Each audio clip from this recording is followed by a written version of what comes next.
ফিলিস্তিনের দের আল বালাহ এলাকায় একটি ক্লিনিকের সামনে পুষ্টিকর খাবারের লাইনে দাঁড়িয়ে থাকা অবস্থায় ইসরায়েলি ড্রোন হামলায় অন্তত 15 জন নিহত হয়েছেন, যাদের মধ্যে 8 শিশু ও 2 নারী রয়েছেন।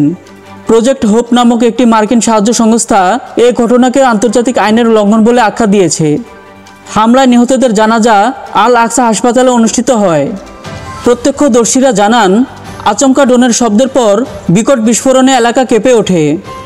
নিহতদের মধ্যে একজন গর্ভবতী নারী ও তার কন্যা সন্তান রয়েছে। ইসরায়েলি সেনাবাহিনী দাবি করেছে, তারা হামাসের এক সদস্যকে লক্ষ্য করে হামলা চালায় এবং বেসামরিক হতাহতের জন্য দুঃখ প্রকাশ করেছে। ইউনিসেফের প্রধান ক্যাথরিন রাসেল বলেন, সাহায্যের অপেক্ষায় থাকা শিশু ও পরিবারকে হত্যা অমানবিক। গাজায় যুদ্ধবিরতির আলোচনা চললেও নিরাপত্তার কোনো নিশ্চয়তা নেই বলে মন্তব্য করেন প্রজেক্ট হোপের প্রেসিডেন্ট রাবিহ তোরবে।